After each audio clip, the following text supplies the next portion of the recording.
It seems only fitting to begin this story in a minor cafe called Ruby's. During World War I, the Staples family were real estate agents who bought and developed land at Woy Woy and also owned and developed the bulk of the land at Umina. Despite their pivotal role in land development, they only ever named one little street after a family member, Ruby Street. Before we go on, we'd better deal with the issue of the name of the town. By 1910, Woy Woy and Ettalong were towns in their own right.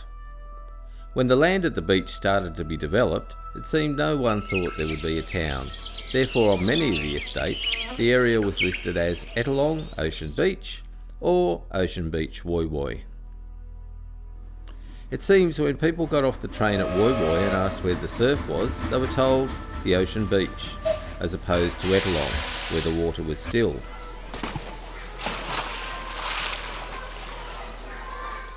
The name proposed was Umina, an Aboriginal word meaning to rest or sleep. Rather appropriate for a town whose main activity was holiday making. In June 1920, that name was accepted and approved by the Postmaster General, Newcastle. The Postmaster General's department started using the name Umina Beach about 1951. However, the name Ocean Beach is still being used unofficially today. In 1951, Glen Warnicky of the Esplanade wrote that the name Umina has beauty and charm, and the name Ocean Beach would require the additional phrase via Woy Woy, and many residents are averse to being linked to Woy Woy any more than is possible. I first came to Woy Woy about 6 weeks after I was born in 1923, because my grandmother had a house in Burge Road, and it was for Christmas, and all the family came to Nana Haynes, they were called Haynes, place for Christmas. 2 bedrooms, but everybody slept out on the open verandas around the house.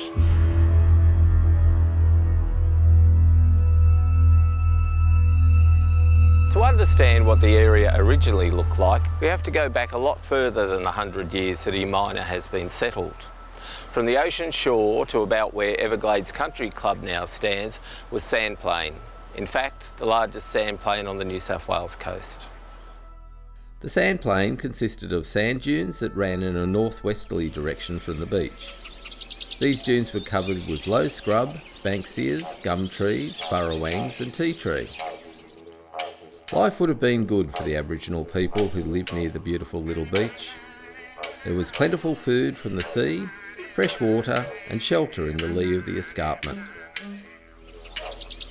There were several lagoons, creeks and a large swamp, fed by waterfalls and little streams that flowed off the escarpment, later known as Mount Ettalong. All these waterways eventually emptied into the ocean at the western end of the beach. This good life came to an end with the arrival of Europeans. When Captain Arthur Phillip and his men landed in 1788, they brought with them a number of diseases, including smallpox. By 1789, this disease was to decimate the Aboriginal population who lived in the area that was later known as the Peninsula.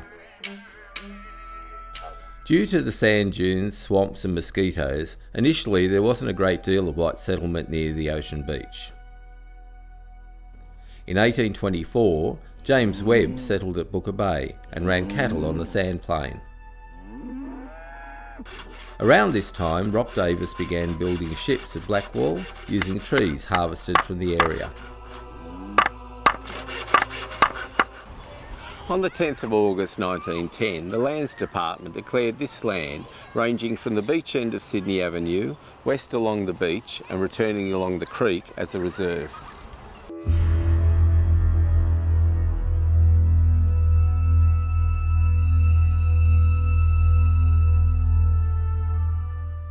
In 1913, Arthur Rickard, owner of New South Wales Realty, bought approximately 280 acres of land, which he then proceeded to subdivide into suburban building blocks.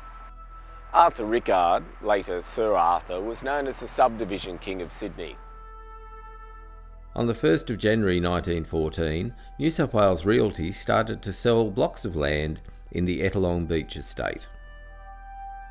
Although this first subdivision was put on the market in January 1914, it took 11 months for the first block to sell. This was in spite of the fact that there was 4 miles of corduroy footpath to entice prospective buyers to walk along and inspect the blocks of land. And 4 spear point pumps had been installed, one on each corner of the subdivision, so fresh water was on hand. This street sign is one of the few remaining reminders of his involvement in the area.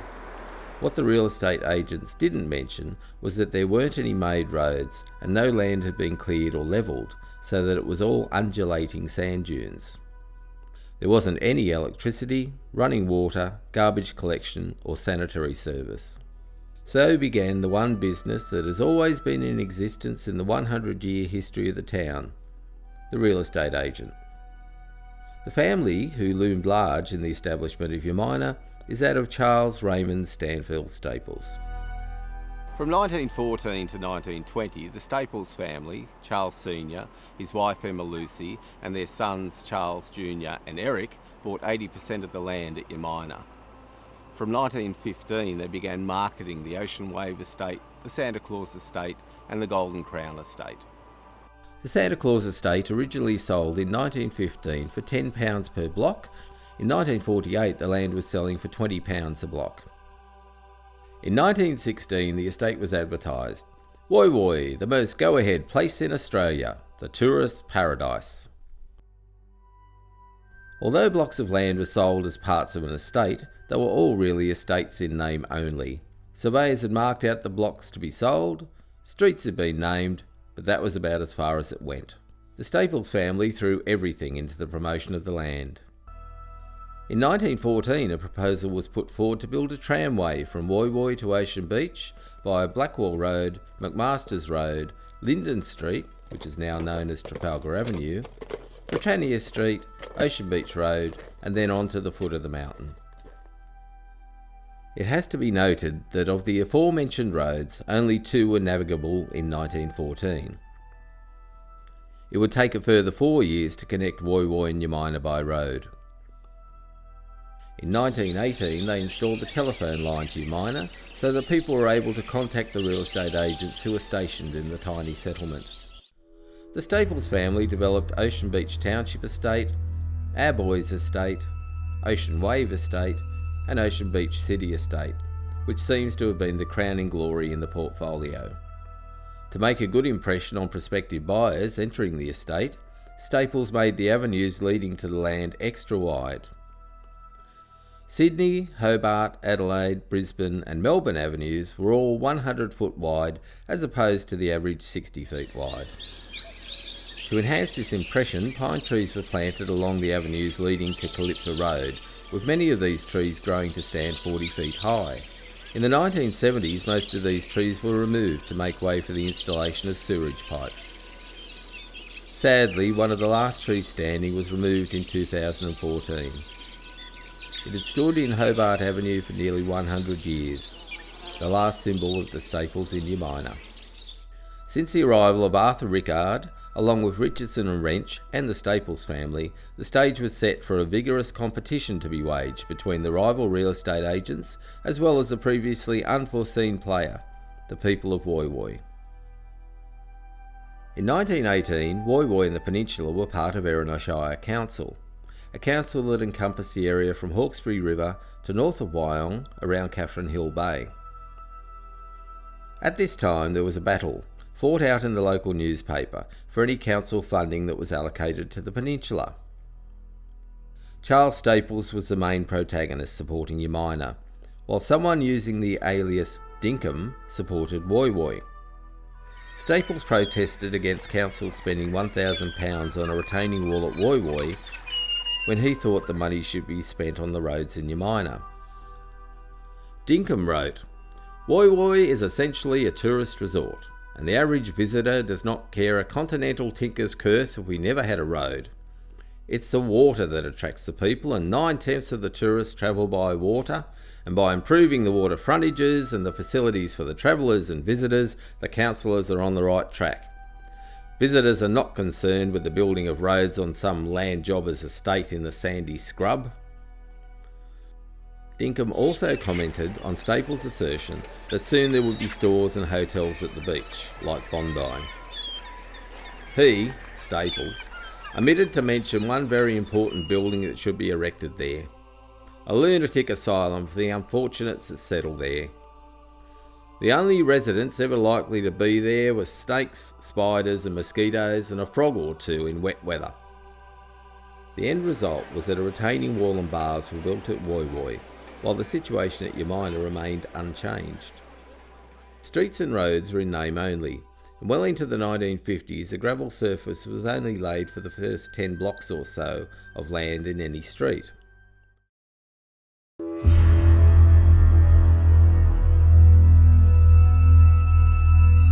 In 1918, Spanish flu struck Australia, presumably brought to Australia by returning service personnel. Many Sydney-siders fled to Woy Woy hoping to escape the flu, which infected 40% of the population and caused 4,000 deaths. Woy Woy was overrun with visitors, and soon all existing boarding houses, guest houses and homes were at maximum capacity. In 1919, Mrs Norwood made one of the first land purchases in the Ocean Beach Township estate.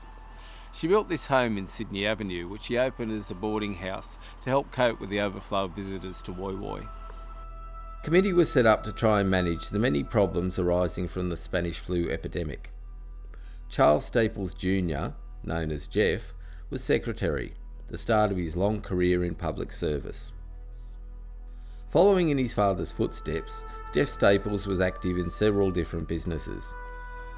He was a land developer, a real estate agent, and for 4 years he also ran a newspaper on the peninsula, the Woy Woy and Ocean Beach Chronicle. Jeff was elected to Erin Shire Council in 1919, and by 1921 he was council president, his wife having the honour of switching on the electricity at Gosford. Jeff continued in the newspaper business, eventually owning the Gosford Times. He was the first president of Woy Woy Shire Council and Ocean Beach Surf Lifesaving Club, and retired as coroner after 26 years of service. Jeff served on many committees and was instrumental in having Gosford Memorial Olympic Pool built, as well as playing a big role in seeing Gosford District Hospital built.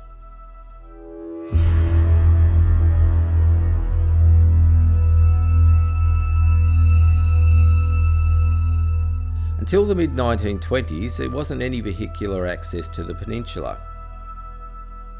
To drive from Sydney was an exercise in perseverance.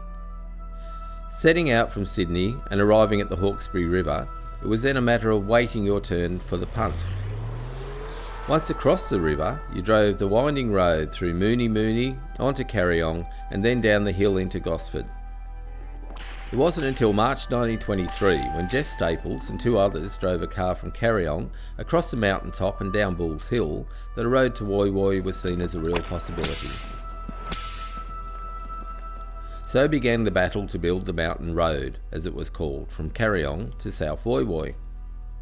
Jeff Staples and others knew that the only way the peninsula was going to prosper was if it was connected to the outside world by road. Woy Woy Council continuously worked on construction of the mountain road during the Great Depression, using council money as well as emergency relief funds. In 1935, the Main Road Department declared it a main road. I'm here at Staples Lookout on the mountain road, overlooking the peninsula and Umina. It was constructed in the 1950s by the Woy Woy Rotary Club as a tribute to Jeff Staples' achievements. In January 1939, construction by government relief workers commenced on the waterfront road. This road, which runs beside the railway line from Woy Woy to Coolywong, was opened in 1942. At last, there were 2 ways to drive to Woy Woy. A postal service was established in Umina in 1920, with Mr Byfield as the postal clerk. The post office was located in Trafalgar Avenue on this site.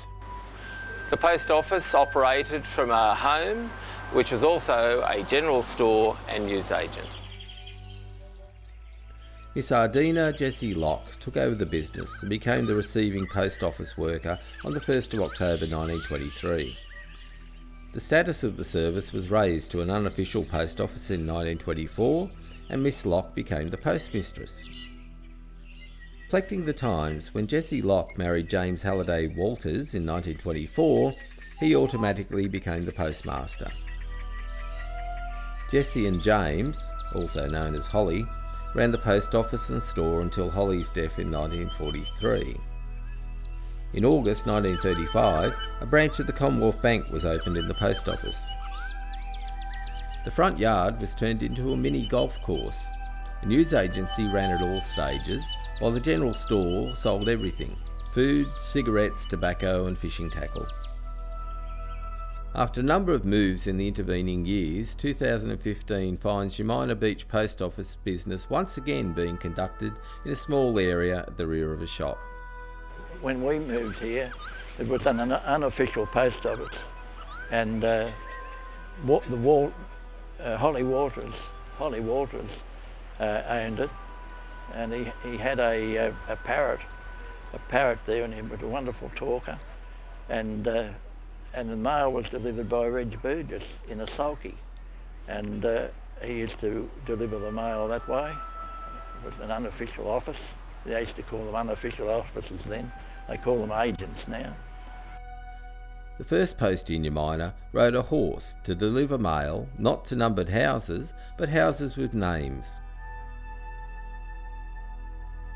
He knew where the houses named Plymouth, Waigunya, Gleneta and Valhalla were, and even knew the house with the address, the green front door and the big gum tree.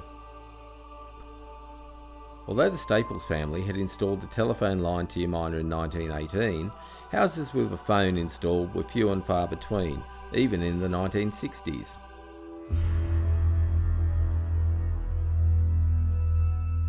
When land first started selling at Umina in 1914, there were several ways to get to the area. People would arrive at Woy Woy railway station and catch one of the buses or taxis that met every train. Blackwall Road was the only thoroughfare that would have resembled a road. The rest of the roads were sandy bush tracks that traversed up and down sand dunes all the way to the beach. When it rained, the passengers quite often had to get out of the vehicle and push.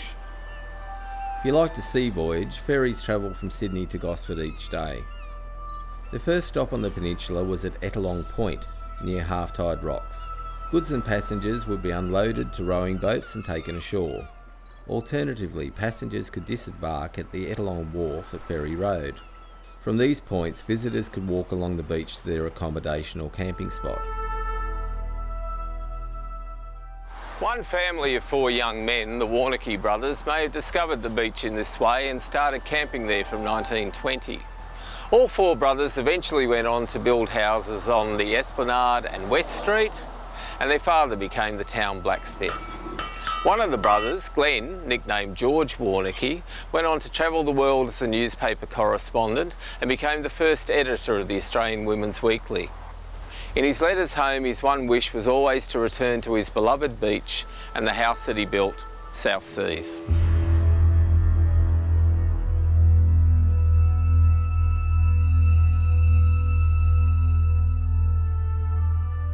By 1922, O'Neill's General Store had been built on this site on the corner of West Street and Trafalgar Avenue.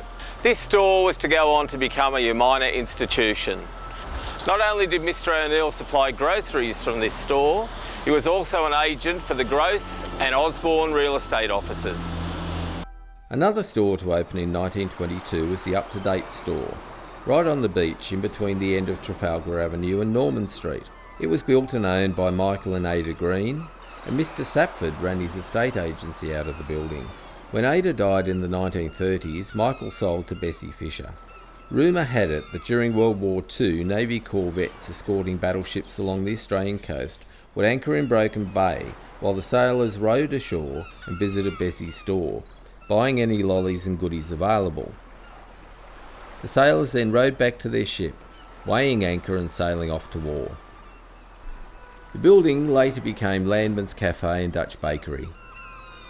Bessie Fisher eventually sold the land to Gosford Shire Council. Now it forms part of the car park next to Ocean Beach Surf Lifesaving Club. In the 1920s, Margaret and David Hawley took on a lease of a building on the corner of Bereth and West Streets, where Margaret Hawley ran a shop. 1930 saw David Hawley apply to council for a petrol pump licence. Before this, he was storing the fuel in tin cans and emptying the required amount directly into cars and motorbikes. When David was granted a licence, he erected a gravity-feed, hand-operated petrol pump on the edge of the footpath in front of his shop. In the 1930s, you could place an order for your food and haberdashery with the delivery driver from Grace Brothers Sydney, the order being delivered the following week. This practice caused great consternation amongst local retailers. However, the stores of Ocean Beach survived this competition. In 1938, one even had a neon sign erected on its roof, the latest thing in advertising. It wasn't until the late 1950s that both sides of West Street, from Springwood Avenue to Ocean Beach Road, were declared general business. Before this time, there were no restrictions on what could be built or where, be it shops, houses or factories. By 1920, there may have been 50 buildings in Umina. Of these, some were 2 or 4 room bungalows. The rest were shacks. Building regulations stated a house had to be of timber frame on piers, the external walls were to be weatherboard to window sill height, then fibro sheeting. Every house was to have a 1,000 gallon rainwater tank. Most buildings had a corrugated iron roof, and in their original plans the majority of homes had an open veranda, which was enclosed later to become sleeping quarters. Other buildings were shacks, made of corrugated iron, hessian bags, timber and burrowang fronds. Many Sydney-siders would construct a shack on their land and visit most weekends, enjoying the fishing, swimming and surfing, then pack up and return home. Some families erected tents on their blocks of land, then a spear point bore was sunk, sometimes only 5 or 6 feet into the sand before water was reached.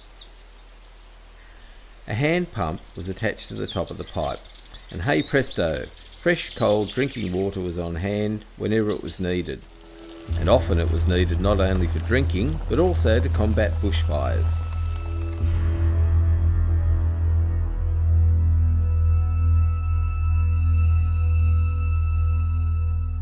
Bushfires have been a frequent occurrence across the Australian landscape for many thousands of years. Every few years a fire would sweep across the peninsular sandplain, blackening the landscape but at the same time regenerating the bush and the undergrowth. Then, in 1887, something happened to virtually guarantee a fire every year. The construction of the railway tunnel at South Woy Woy.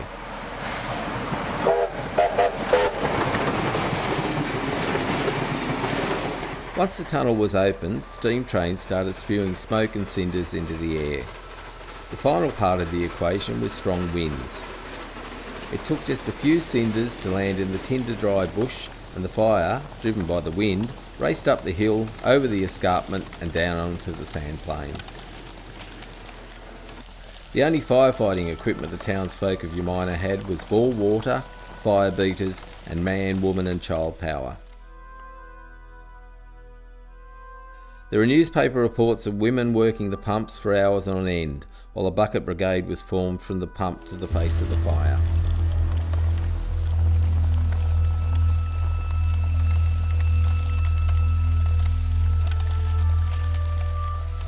During bushfires, the seed cones of the banksias could catch fire, be carried by the wind, and on landing would burst into flames like an incendiary bomb. Many of the streets were lined with a build-up of dead bracken ferns and low scrub.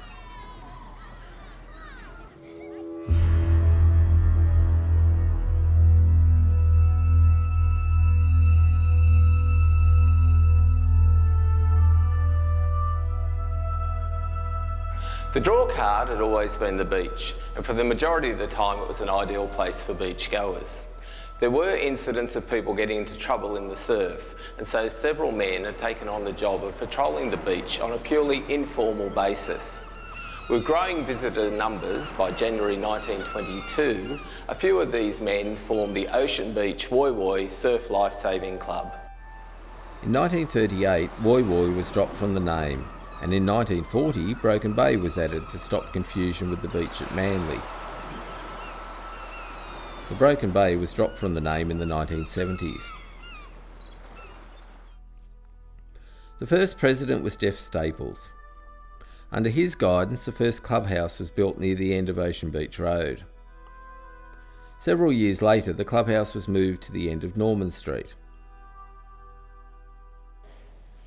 When I joined the club, we were in the very, very old clubhouse, which was many years, I think it was, in those days it was already 20 odd years old and didn't get looked after much by the Woy Woy Council as it was then. And we reckon it would never fall over because there were so many holes in the fibro that the wind used to blow through it and didn't blow it over. But since then, of course, they built two new ones, the one we're in now and one that the Rotary Club of Woy Woy, with mainly the help of Arthur Young and myself from the Woy Woy Rotary Club and the council. We built the second club in my lifetime. This is the third one now we're in.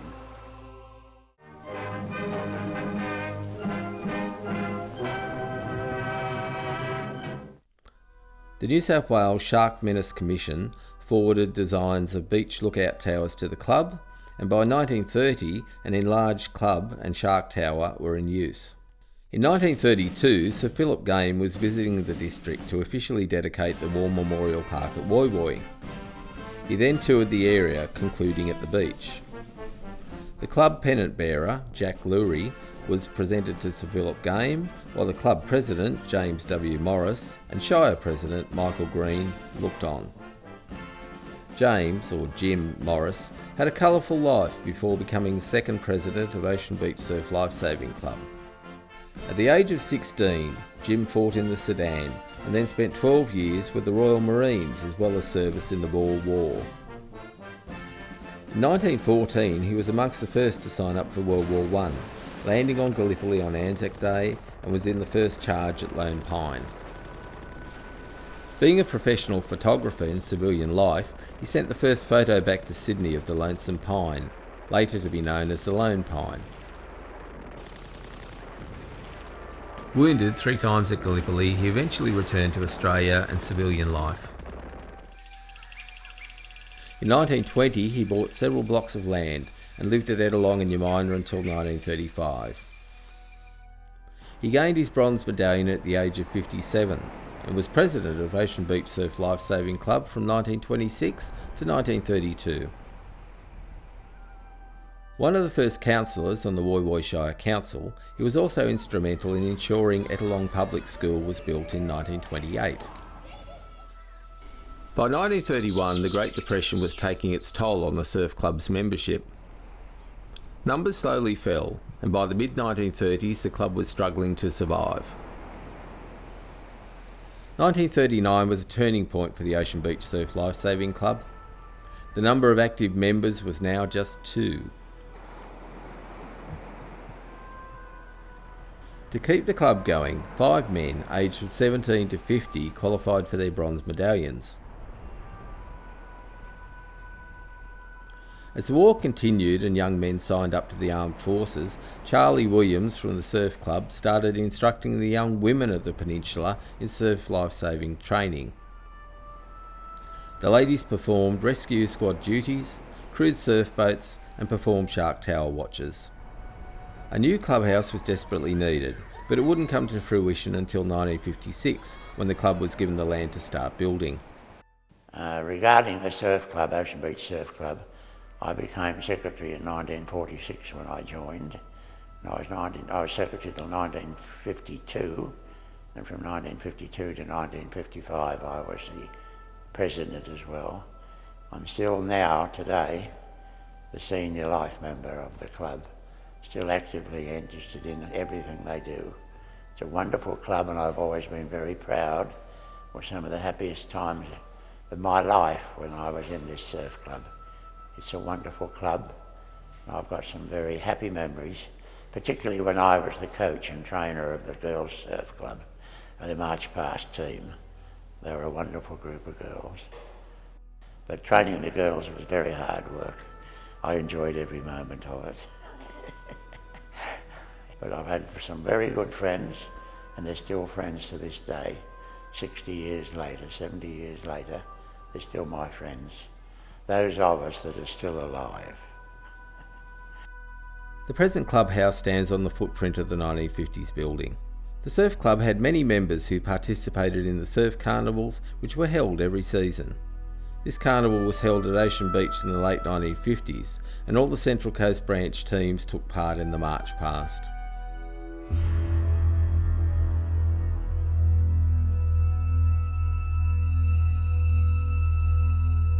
Rumblings of discontent amongst a few of the younger members of the Ocean Beach Surf Lifesaving Club led to the formation of the Umina Surf Lifesaving Club, which was inaugurated on this site on the 8th of January 1960. The first president was Jack Hogan, proprietor of the Ocean Beach camping area and caravan park. The original clubhouse was built in stages by club members. The first stage was completed by 1964. Both Ocean Beach and Umina clubs have gone through lean times over their history, even contemplating closing due to lack of members. But both clubs have survived and continue to provide support and safety for the public at the beach. The phenomenon of the surfy and surfboard riding hit Umina in the early 1960s. The main aim of nearly every young person's life was to get to the beach, and nothing has changed in 50 years. And I was just over 12 when I actually started riding a surfboard, and I remember that surfboard. It was a huge hollow plank that Peter Retford had. He said, "Come and have a go on this, John." And of course there was no surfboard wax in those days. I came a cropper on the first two, but I was sold. That was it. It was pretty good. And ended up getting a balsa board and reshaping it and getting it glassed by from Taylor's boat shed in Woy Woy. Weighed a tonne after that, of course, and cost me a whole 50 quid. It was a lot of money in those days.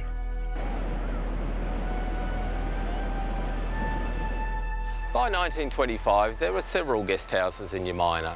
The Astoria Deluxe Guest House boasted sleeping accommodation for 40, a ballroom, tennis courts, and even the most up-to-date wireless. A short walk out the front door and you were on the beach.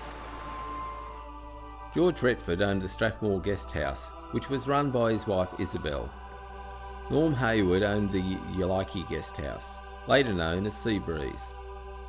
Michael Green, who owned the Up-to-Date store, also built the Ocean Beach Hall in Trafalgar Avenue, where the Aldi car park is currently located. It was used for practically every social occasion for the first 15 years of the town. The entire community's social life revolved around the surf club and the Ocean Beach Hall. Things only changed with the building of two little churches.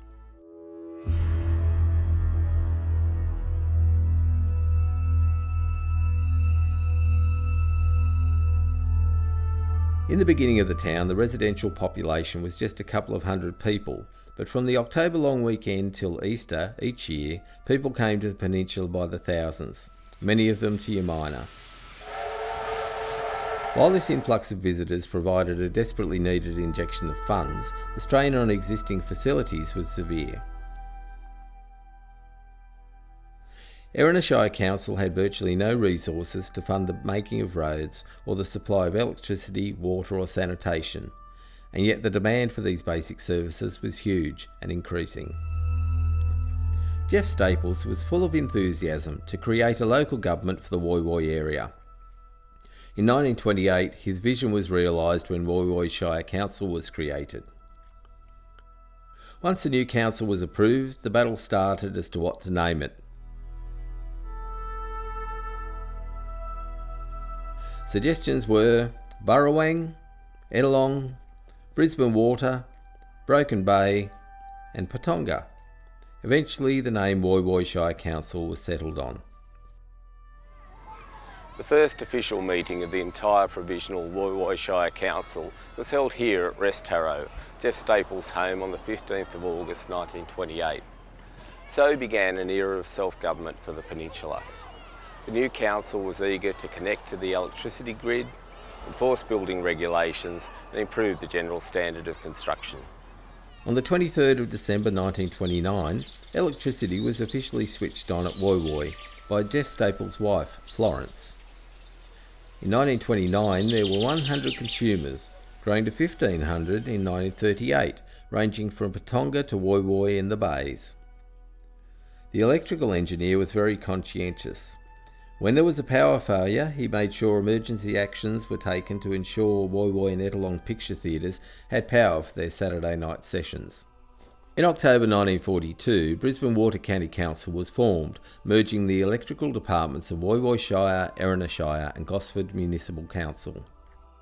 Another priority for Council was the construction of roads to the peninsula, and especially the long-awaited mountain road from Carryong to South Woy Woy, that would deliver more tourists and their money to the area. January 1929 saw the appointment of Mr. Leonard Webber, a returned serviceman, as the Shire engineer. Amongst his accomplishments were the building of the mountain road, the reclamation of swampland to build Woy Woy Oval, and the building of Main Road 349, which runs from Carryong to Pearl Beach and Patonga.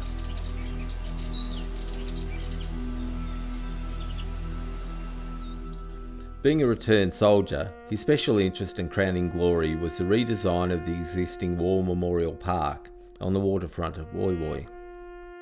This park had been started by Erina Shire Council in 1925. The Returned Soldiers and Sailors Imperial League of Australia, later to be known as the RSL, had been formed by returned service personnel at the end of World War I. The Woy Woy Ettalong sub-branch was formed in 1927. Now the members were able to help returned service personnel and their families, as well as fulfil their ambition to create a special place of remembrance. The captured gun, as it was called, held pride of place, and picnic shelters had been built for community access. Mr. Webber had the picnic sheds moved away from the cenotaph, a sandstone gateway erected, with "Lest We Forget" chiselled on the lintel, designed garden beds that incorporated the Australian flag, with the Union Jack overlaid by the Victoria Cross.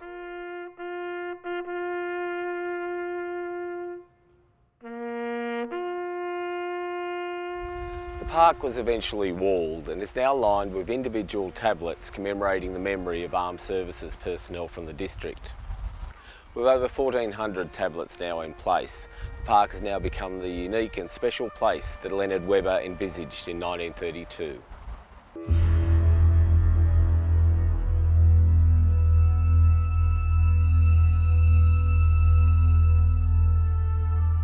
Mr. Warnicky, the town blacksmith, was kept busy shoeing horses, making anchors for the fishermen, repairing horse buggies and doing general metal work. In the 1920s, 2 dairy farms operated in the Ocean Beach City estate. One, owned by Mr. Homan, was near Stella and Myella Roads. For the next 20 years or so, he let his cattle roam the district, which presented a bit of a problem as each cow wore a cowbell. Many a resident was kept awake at night while Homan's cows roamed through their yard.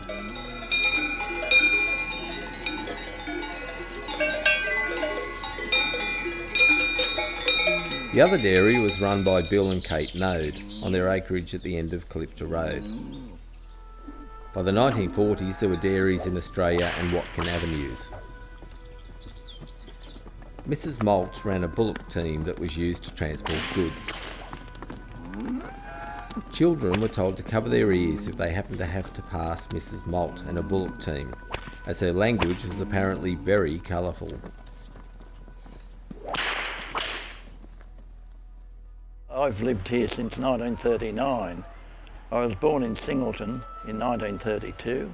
My father and his brother Rhodes, they came and purchased the Cosy bakery at Umina, which was in Sydney Avenue. And we lived in Sydney Avenue, rented a house for about 12 months, and then we moved to West Street, where we opened the cake shop. It was owned by Jack Nunn. He had Nunn's store on the corner of Trafalgar Avenue. By the 1960s, the bakery was owned by the Verheyens. After World War II, industry took off. In the 1940s, Brophy and Brown opened a sawmill in Albion Street, later to be owned by Mr. Truelove. Although houses had been approved by council since 1914, the area hadn't been declared residential. As a consequence, industrial works were approved by council. A cement, brick and tile factory started operating from premises located on the corner of Nelson and Springwood Streets. A tank making works, glass louver windows manufacturing and carpentry workshops were located amongst the homes. As late as 1954, a bed spring making factory was permitted in Ocean Beach Road and a plant nursery in West Street. Eric Worrell operated his snake park and aquarium on the corner of Augusta and West Street, Umina from 1948. From 1952, he was supplying the venom of between 250 and 500 tiger snakes each month to the Department of Health, which used it to create anti-venom. The aquarium operated on the site until 1960s, when it was relocated to Wyoming. People overseas always think of Australian animals as being koalas or kangaroos. They don't think very much about our snakes, our other reptiles, and we have the deadliest reptiles in the world. The snakes, spiders, lizards and frogs Eric needed were supplied by the local children of Umina. Things that I often think, how the goodness did I survive my childhood. One of them was catching lizards and snakes for Eric Worrell, who had a snake emporium at Umina. It was second nature for me to go and catch them, throw them in a hessian bag and toddle over to Eric's place in Augusta Street, I think it was. I'd end up with a couple of bob at the end of the day after walking home via the ice cream places.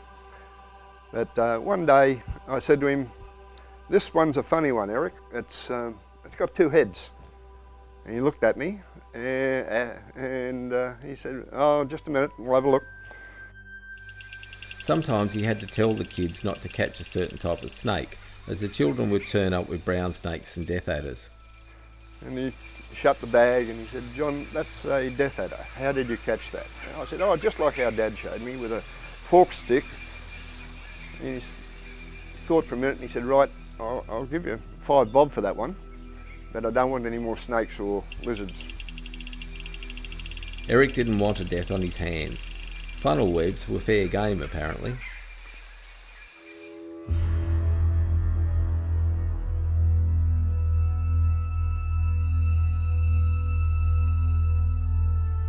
From the 1920s, visiting holidaymakers arriving at Woy Woy railway station were met by the drivers of local buses and taxis vying for customers. The buses and taxis were the lifeblood of Umina. Life at the bus and taxi rank was quite often very tense. Every ride to Umina was worth 1 shilling, so the competition was great to secure passengers. Several times fights broke out between the drivers. Mainly, the arguments were pertaining to who was allowed to park where. In 1924, there was an incident that highlighted the prevailing tension. Mr. Parker, who owned the Astoria guest house, had 2 vehicles to convey passengers from the station to the guest house. One night in August 1924, his garage was firebombed, the Chara Blank was destroyed and the other vehicle damaged. One fight between drivers ended up in court, and when an eyewitness was questioned, he stated he had only had 6 drinks at the pub, so he remembered the events very clearly. Along with Mr. Parker, there was the White Arrow Company, proprietor Mr. E.H. Beckett, providing a comfortable service that met all trains at Woy Woy, delivered mail and also provided touring and picnic parties. There also was the new motor service to Ocean Beach run by Lenihan and Lyam. By 1936, Riley Brothers, who had run a service from Woy Woy to Edelong, purchased Mr. Parker's vehicles, as well as 4 taxi bus services that were operated by Mr. R. Weimer. With the onset of World War II, petrol rationing forced the bus companies to install charcoal burners to the buses in an attempt to keep the services running. In the early 1950s, Riley sold to Richter Brothers. By this time, the entire corner of Barrenjoey Road and West Street, where parkers had originally garaged their buses, had been turned into a bus depot. It wasn't until 1948 that Bill Remington's taxi rank was operating in West Street, Umina. The closest doctor to Umina was located at Woy Woy. The only real medical help was Nurse Prizeman, who travelled all over the peninsula to attend to her patients. In the late 1940s and early 1950s, the Sunnyside Maternity Hospital operated from this home on the corner of Coorong Street and Broken Bay Road. Here was a haven where women could have their babies and then spend a few days recuperating before returning to their families and the household chores. This hospital closed in February 1951 when the Ocean Beach Private Hospital was opened in Ocean Beach Road, Umina. Nature played a huge role in residents' lives at Umina. As well as bushfires being a cause for concern, storms also resulted in flooding and sand being blown off the beach and dunes. The whole area of Umina had never been levelled before being developed. People built their houses either on the top of the sand dune or in the hollow at the bottom of the dune. Houses built in the hollows were quite often flooded, leaving the occupants stranded from the main road, sometimes for months on end. Frank Adams, a returned serviceman, and his wife Lillian bought a block of land in Burke Road in the 1920s and built their family home, Plymouth, named after Mrs. Adams' hometown. Frank often wrote to the council asking for something to be done about the water lying at the junction of Ocean Beach and Burke Roads. Frank and his wife were to open the Pioneer store in the front of their home in Burke Road. Dad was born in Armidale and he joined up for the First World War and went overseas. He was wounded in France and transferred to England, and that's where he met my mum. And they were married in Plymouth in England. When Mum and Dad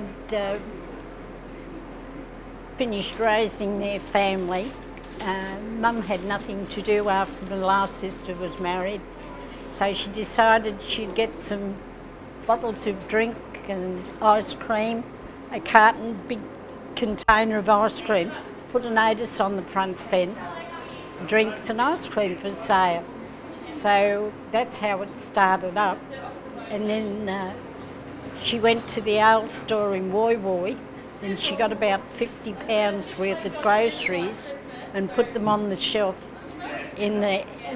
Dad had made a sort of shop front on the front of the house and put some groceries on the shelves, and people started coming in one by one.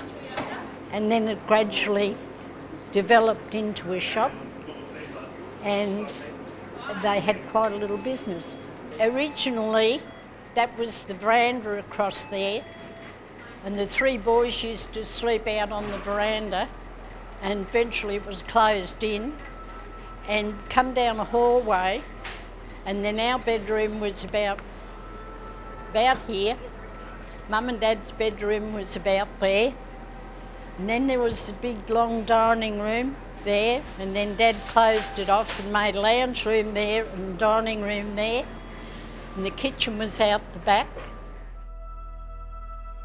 This store is still open to this day and known by everyone as the Burke Road store.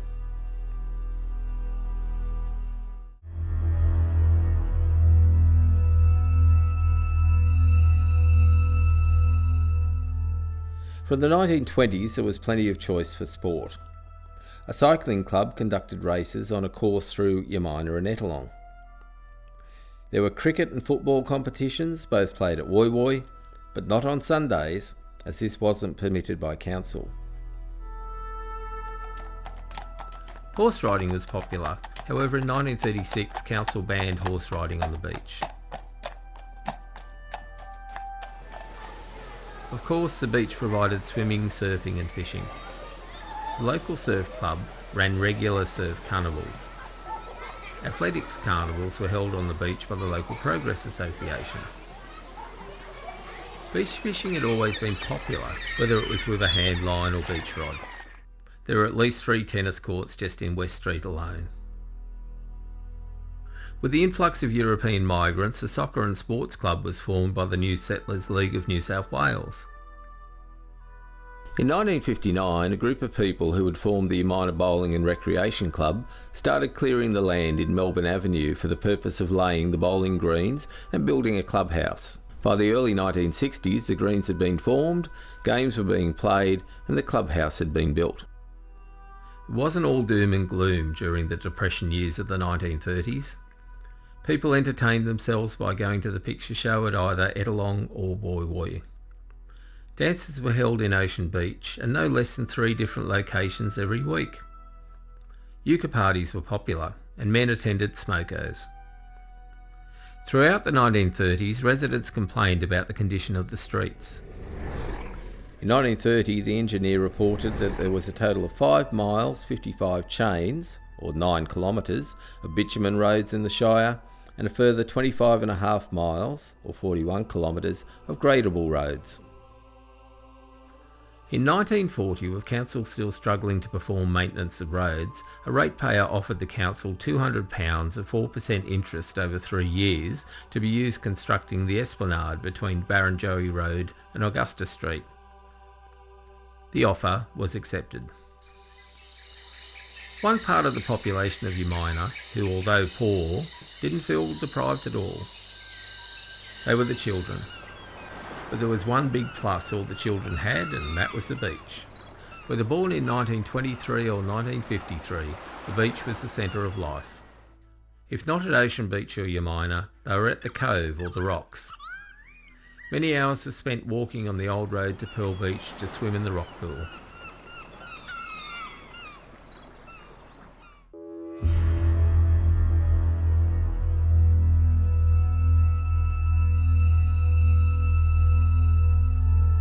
The new council was only a few months old when the Great Depression hit. All the wonderful plans for a road network, efficient sanitary and garbage services, and a wide-ranging electricity grid came to a sudden stop.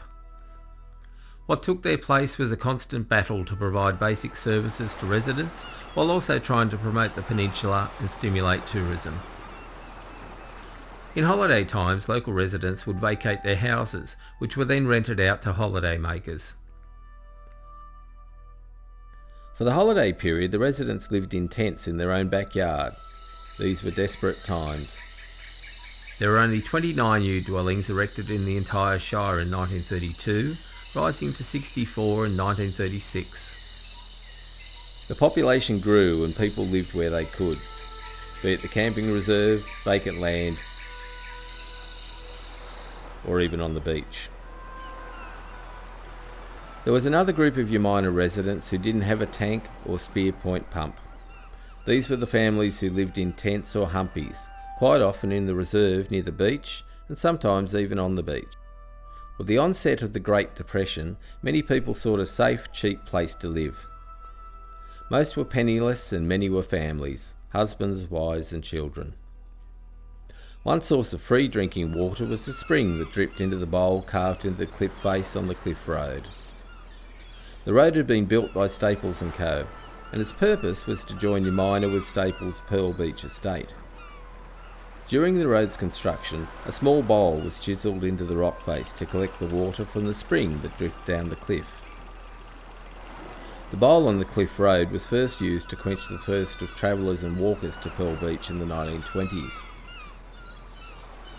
From then until the 1970s, people by the thousands have stopped, climbed a couple of steps to reach the bowl and had a drink of refreshing cold water.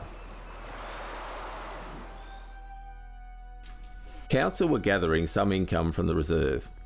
Boy Scouts, church groups and the Australian Labor League of Youth held camps at Easter and Christmas. At the end of 1931, there were so many unemployed people camping on the reserve, it was decided not to charge most campers. The number of unemployed men kept growing. 2 days before Christmas 1931, Council received a £50 grant from the government.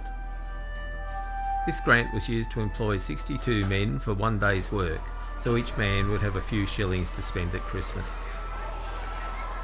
Conditions for the relief workers were basic.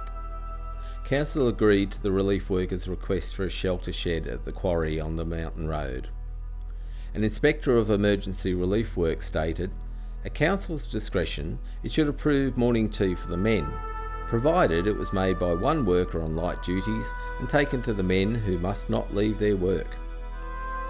3 minutes were allowed, but a general sit-down in a group was not permitted. Afternoon tea and also the practice of an organised stop-work smoker were actively discouraged, even if the men offered to make up the time. Work on the waterfront road had been in progress for 3 months when the Secretary of Relief Workers, Mr Gregson, approached Council asking for 2 water bags to be supplied for the workers. Council agreed it was a good idea, but as winter was approaching, the matter was held over until later. A major bone of contention was the building of the Council chambers at Woy Woy. Many people felt it was an unnecessary expense at the time, but Jeff Staples pushed ahead with the project, and in March 1931 the building was officially opened.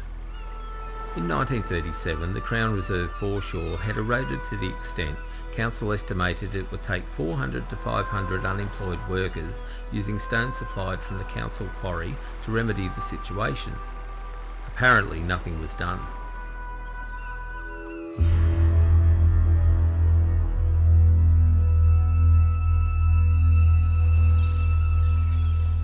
During the Great Depression, Council embarked on an ambitious program promoting tourism to the area.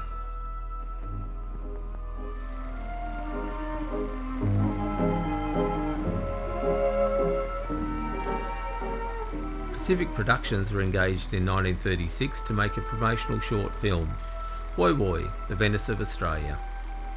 The company implied it would be distributed to at least 600 cinemas throughout Australia and New Zealand. 7 months after paying for 4 additional prints to cover the distribution, the film had been shown in only 60 cinemas. Council refused to pay, but eventually, after months of arguing, agreed to pay a lesser sum than the original £144, 16 shillings and sixpence.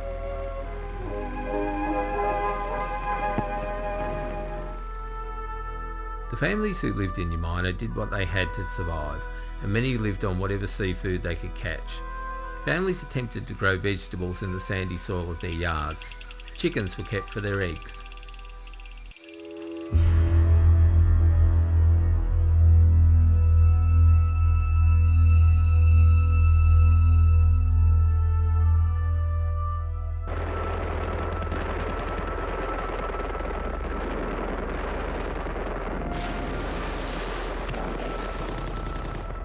When war broke out in 1939, Peninsula men and women immediately joined the armed forces.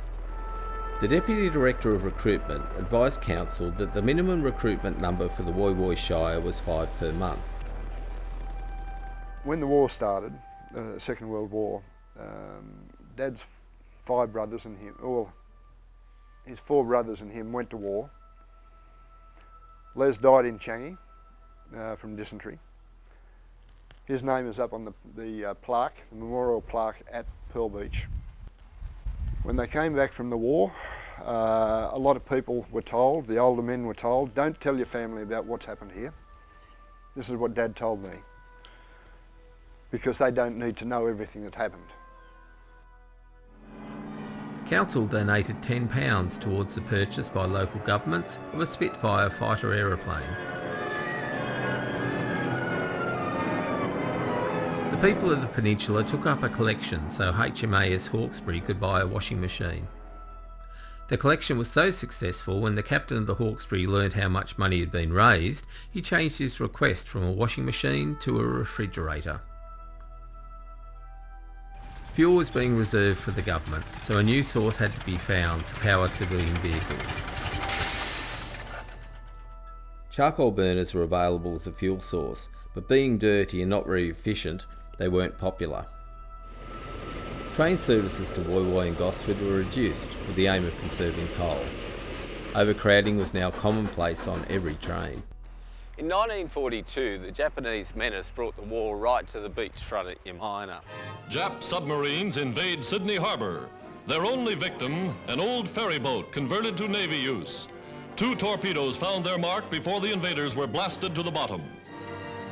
At any rate, these are 4 deadly fish that didn't get away.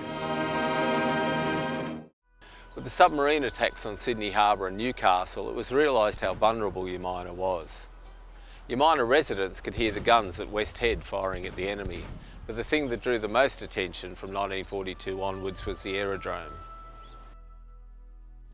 In May 1942, a reconnaissance was performed to investigate the suitability of the Woy Woy Peninsula for an aircraft landing strip. Many blocks of land were resumed by the Department of Home Security and the land was cleared. Where I'm walking was part of the area cleared. It ran 1.4 kilometres down Trafalgar Avenue from McMaster's Road to King Street. Some locals say the aerodrome was hardly used at all, whereas others say it was used for practice takeoffs and landings. Whatever its use, the resumption of land, construction and later abandonment of the airstrip by the Commonwealth Government caused many troubles for local landowners, council and residents. If you look carefully along Trafalgar Avenue, you can still find the red gravel used to make the airstrip. August 1945 saw the end of World War II, but it was to take more than 10 years before the owners of the land the aerodrome was built on regained possession of their property. The Commonwealth didn't want the aerodrome, and Gosford Municipal Council wouldn't make a decision as to whether they wanted an aerodrome or not. Finally, the landowners were given back their blocks of land. What they also received was a coating of hard-packed gravel 1 metre deep, covering every block. The children of the area had entertainment as they watched the strip being built, and then they had the excitement of aeroplanes taking off and landing. There were airmen from the USA stationed at the strip, and romances blossomed. There were weddings held in Woy Woy and Umina for several local girls who married US servicemen. If nothing else, the one thing the aerodrome did was create a talking point for the following 70 years. As the population of Woy Woy grew, a sanitary service was started. Originally, the depot where the pans were emptied, washed and stored was located here on the corner of Ocean Beach Road and Gallipoli Avenue. Erin Shire Council was caught unawares by the growth of the Umina area, and it soon became apparent that the depot was located in an inappropriate place. Many residents were happy to dig a hole in their backyard and bury their night soil, as it was called. This practice would save them the cost of the service, but many people relied on bore water, which eventually would be contaminated if the burying practice continued. The need for a new, larger sanitary depot was becoming acute.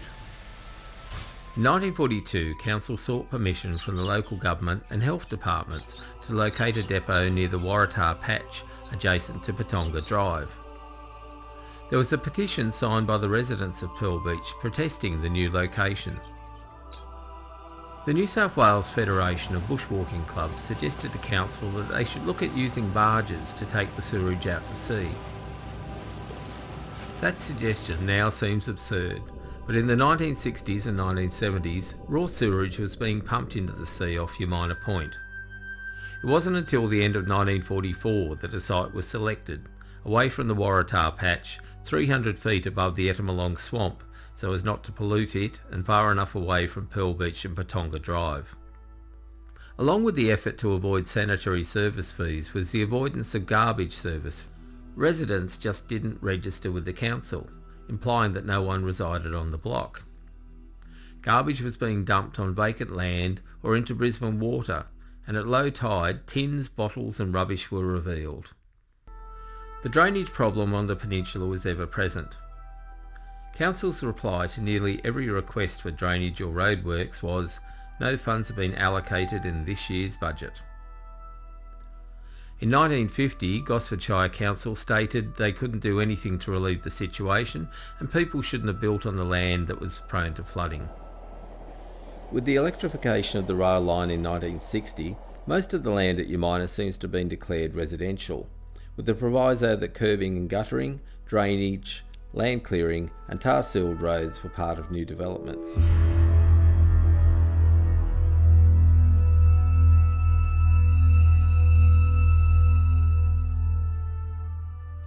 Rumours started in 1943 regarding Woy Woy Council amalgamating with Gosford Municipal Council. In fact, the local government department had had enough of the squabbling that had gone on since 1928. Erin Shire Council had been dismissed twice, Woy Woy once, and the same thing had nearly happened at Gosford. The time had come to make two shires, Gosford and Wyong, and so came to an end the dream of self-rule for the peninsula. The idea, as it turned out, was doomed from the start. The Great Depression, starting within months of the inauguration of Woy Woy Shire Council, was a huge financial blow, and the knockout punch in terms of manpower and materials was World War II. Would the new municipality of Gosford, later Gosford Shire Council, make any difference? Not much, it seems. When inquiries were made regarding the possibility of erecting nameplates for streets at Umina, the short answer from the new council was no. One person who worked tirelessly for the residents of Umina was Walter Leslie Lloyd. Les, as he was known, was a staunch Labor man who named his house in West Street Jack Lang after the New South Wales Premier.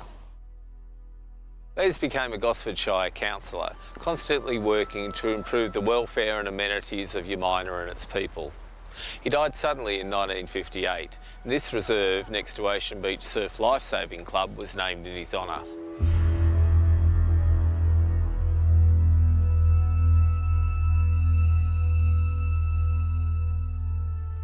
A long-term problem which came to a head in 1950s was a shortage of beer, pun intended. As far back as World War I, there had been restrictions on the amount of beer produced in New South Wales, and 6 o'clock closing of pubs had also been introduced at that time. Although rationing was lifted in 1946, shortages of materials and ingredients lasted well into the 1950s, and bottled beer was particularly scarce. I'm standing in front of the old pub at Woy Woy. The 1950s beer shortage saw ale being sold here and across the peninsula with a 1 shilling deposit on a midi glass. A ticketing system was even introduced whereby locals would be allocated tickets to ensure they could get a glass of the amber brew. The whole district felt the effects of the beer shortage, with pubs often being dry for days at a time. It was at about this time that the push began to open a hotel at Ocean Beach. In October 1952, Eric Riley, a bus company owner from Booker Bay, was granted a liquor licence to be used at Ocean Beach. The licence was transferred from a hotel at Yantambulla, 100 miles west of Bourke. In October 1955, the official opening was held here at the Ocean Beach Hotel, but unfortunately Mr Riley had died a few weeks earlier. His wife and 2 sons had to carry on running the business. At the same time as the Ocean Beach Hotel was under construction, members of the Riley family, who owned and operated picture theatres at Woy Woy and Ettalong, built a theatre at Ocean Beach. It was located here on the corner of Ocean Beach Road and West Street, but sadly it didn't live up to expectations. Opening just before TV started in Australia, it struggled for years, first showing movies, then eventually it served as a roller skating rink. Concerts were held in the building along with balls that were popular in the 1950s and 60s.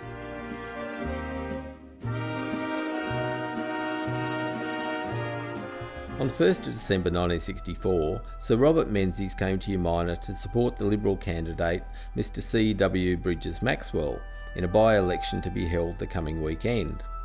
Broadcast nationally, Sir Robert gave an address to a packed audience in the Ocean Beach Picture Theatre. The plan worked, and Bridges Maxwell won by 72 votes. Today, only Cinema Paradiso screens movies on the peninsula. The permanent adult population of Umina in 1947 was approximately 750. With the return of men from war service, there were many marriages, as well as husbands returning to their wives. The result was the town playing its part in the baby boomer phenomenon. Another group who became part of the community were displaced persons and immigrants from the European war zones. Families from several different European countries settled in Umina, but by far the largest ethnic group were Dutch, and a strong and vibrant Dutch community was established. By 1960, the local doctor, builders, bakers, watchmaker and pastry chef were all European immigrants, and today many descendants of the original migrants can still be found living on the peninsula.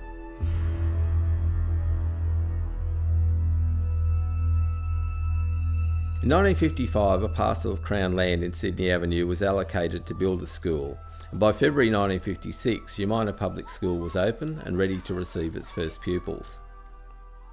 The school comprised one weatherboard and corrugated iron roofed building of 4 classrooms, a staff room, an office and vestibule that was used as a library, as well as a storeroom and cloakroom. The schoolyard was covered in bracken ferns and burrowangs. During the first years of the school, pupils had formal exercise programs in the schoolyard. There were sports carnivals with a police escort and march past down Sydney Avenue and into the school. Started kindergarten at Woy Woy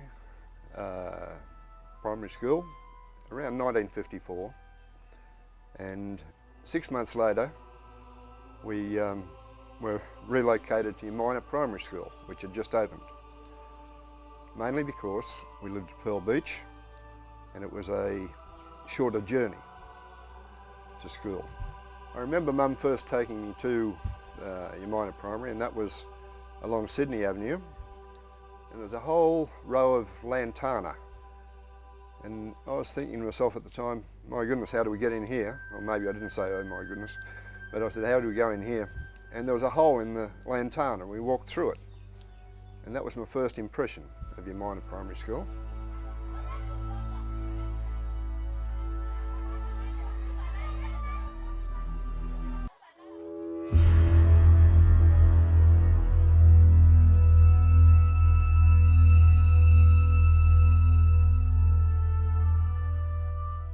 On the 23rd of January 1960, life on the peninsula changed forever. With the electrification of the rail line, a whole new world was opened up to thousands of people. Now a family could live on the peninsula while the breadwinner travelled to Sydney for work, and then the whole family could spend their leisure time at the beach on weekends. To celebrate this occasion, a day of parades, speeches and concerts was held. After the arrival of the official train at Woy Woy Station, there was a parade through Woy Woy and then on to Umina, where another street parade marched along West Street. Novelty races were held, and later in the evening a concert was held at Ettalong. Everyone who lived on the peninsula was involved in one way or another. By 1964, the pioneers of Umina had seen new roads made, electricity supplied to the whole town, and town water and a septic system were about to start. At the same time, the sense of community and the feeling of knowing everyone and helping with any cause was very prevalent. The surf club survived because of this attitude. The Umina Public School Parents and Citizens Association was a strong, vibrant group. Woy Woy Little Theatre began performing in Umina, and the Umina Country Women's Association was established from this strong sense of community. Umina Public School had trebled in size, and Woy Woy South Public School was about to open to relieve some of the pressure. West Street was changing from a residential street to a mainly commercial strip from Ocean Beach Road to Norman Street. The caravan park was slowly encroaching onto more and more of the reserve, but the beachfront of the reserve remained unspoilt. The declaration of a reserve had saved it from development and had given the people of Umina a virtually unspoilt beachfront from Sydney Avenue to the rocks at Umina Point.